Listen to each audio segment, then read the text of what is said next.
Okay, so this is the beginning of what will probably be a long video log of basically me taking my 59 Ford, my pride and joy. I own many vehicles, but this one is by far my favorite.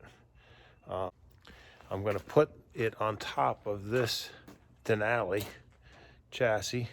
You know what? I'm going to flip over. So this is the Denali that I just purchased at auction. 130,000 miles, pretty clean truck. Which is, we're just going to use the chassis and runs good, drives good. Nothing seems to be wrong with it. Hopefully I can sell the body. I don't know, we'll see. The chassis is going to go underneath my 59 Ford.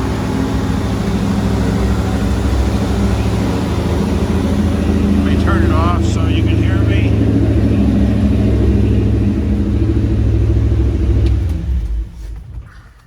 So some background on my 59.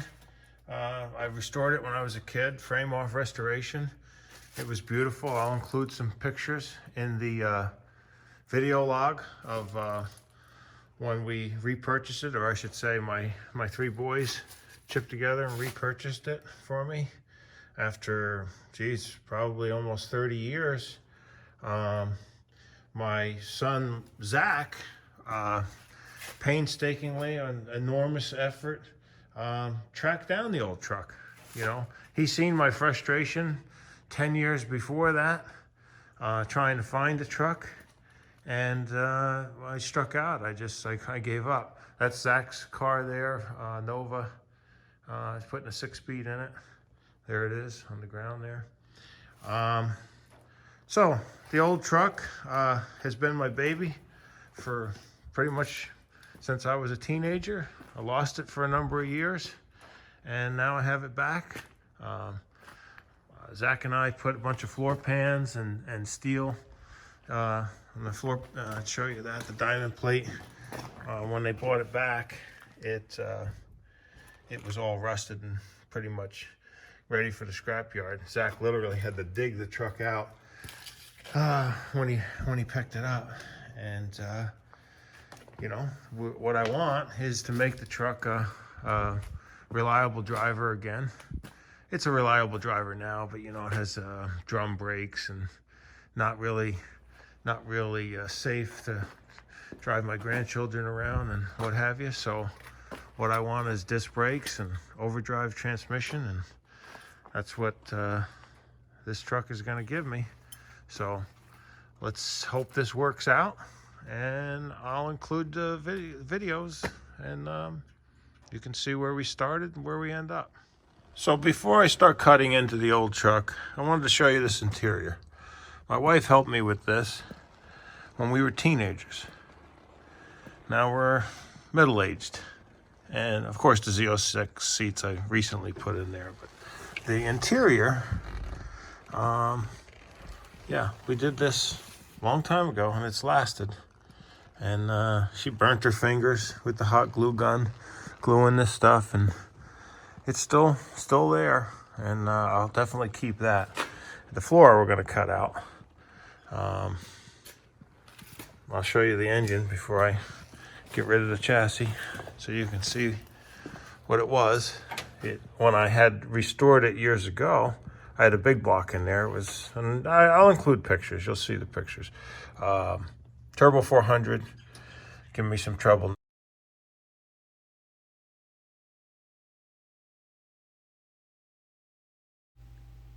Okay, here I'm going to include some recent pictures in the last couple of years of just Big Red in action. After these pictures, I will include Big Red at its worst. It did have some flames on it at one point. That's why you see that yellow on there. I got rid of those immediately. This is Zach helping me cut out all the rot and the cancer. That's when we got it back, you know, in the last few years. It was pretty bad shape. So a lot of new metal was put in there. We had to fabricate a lot of the pieces that weren't available. you know, as replacement pieces. Zachary was a huge help.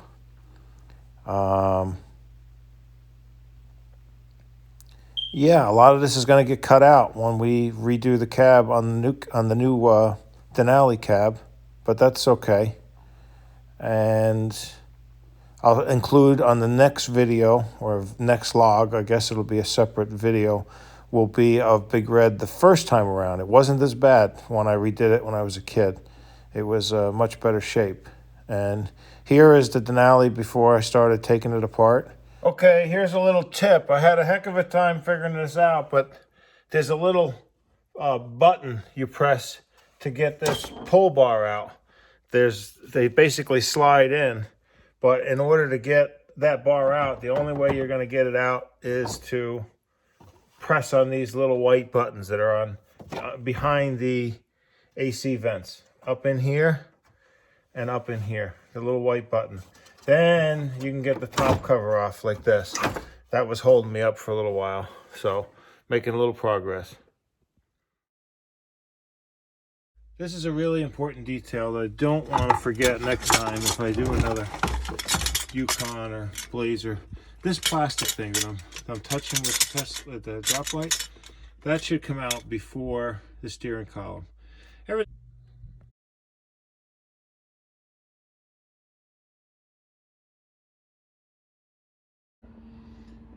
Okay, so here we are. The firewall is cut. You can see that line going across. It's cut right below the seam, all the way across. I've cut this out so I can reuse the hole in the new firewall, you know, basically so it's got the nice rubber seal. It's going to be, I didn't finish because the smoke alarm's going off in my home garage, so when I get it over to the lift, I'll cut it all the way back here, basically across the back of the seats, and then the cab comes off. So right now I'm going to put the steering column back in and make sure everything starts and runs so I can drive it over to the other lift. I'll show you what the outside looks like. That's my workbench there.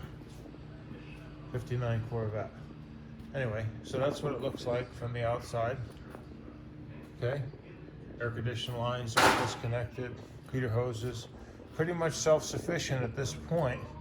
Just got to get rid of the cab. Wish me luck.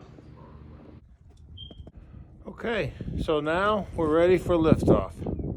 The body is cut. I'll show you where. It's cut all the way around. The whole truck, you can see it up by the dashboard, comes around. A couple little pieces have to be cut after I jack it up, and we lift the body off. Okay, so here I am a couple hours later. As far as I've gotten is, you can see about 6 inches.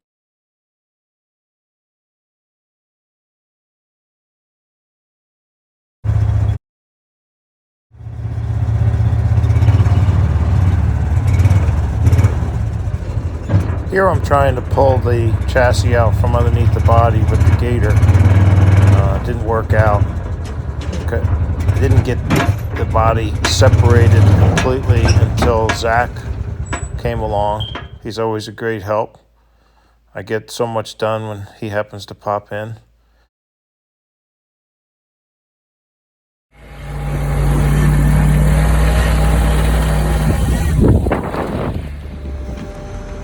So we're in Mike's chassis. Shelby, myself, and Mike. Mike is the driver. Easy. Easy, Dad, please, Mike. Easy. Put your seatbelt on. I know, but still, I'm afraid for Shelby. We're holding Mike.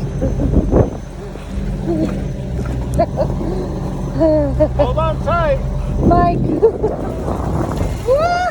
Michael, I can't hold on. Stop. Mike, I pulled out the side. There's nothing to hold on to. Mike, stop. Michael.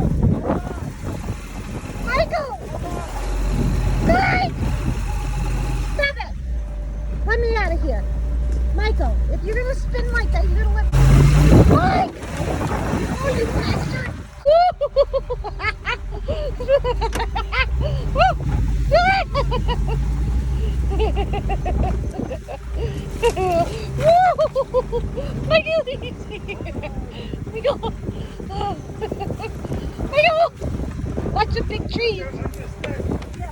Oh, there goes Shelby's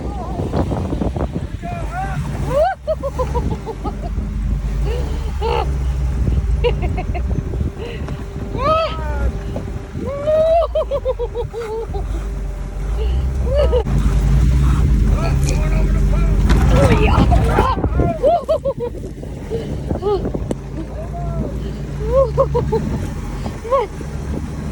Alright, stop 1 minute, stop 1 minute. Wait, I gotta collect myself. I'm losing shit. Mike, let me get my stuff. 1 second. Hold on. We're gonna go fast. Oh my. You ready? Be careful, yes.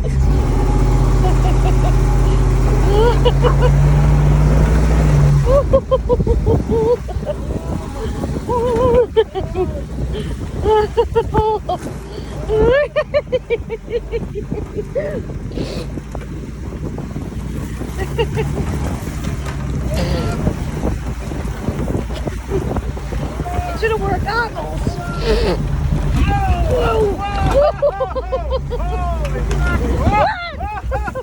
Oh my, Shelby's falling me.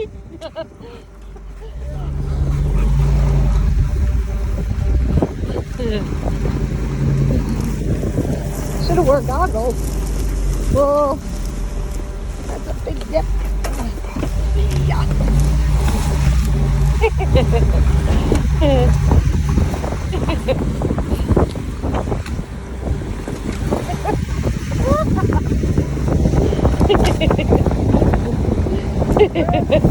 You're good. Woo, watch your face. Watch your face, Shelby. Yeah. What? We're watching.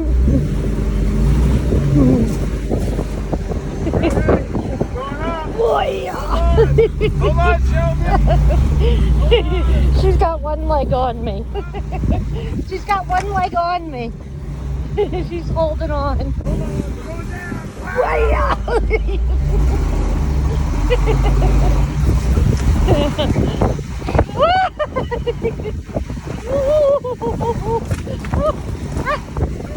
Oh, look at all the deer. Oh, Mike, I can't. No. Ow, that hurt, Mike.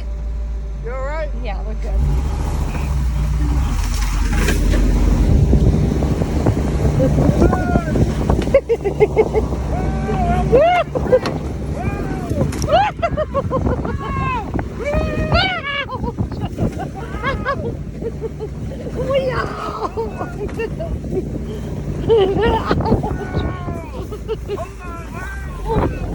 Oh my God. Oh, yeah. Wait.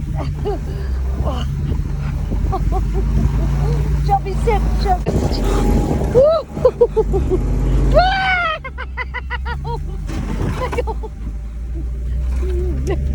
As you say, you don't want me to fall out, you spin.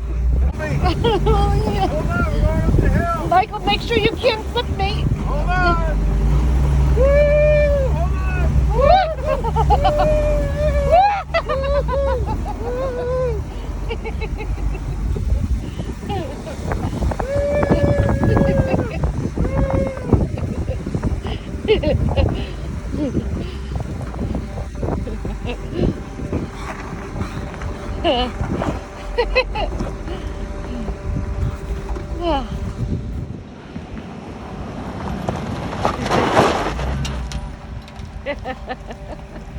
You're crazy. Here's Diane pulling me into the shop. She's always such a big part of my projects behind the scenes, and I couldn't do it without her.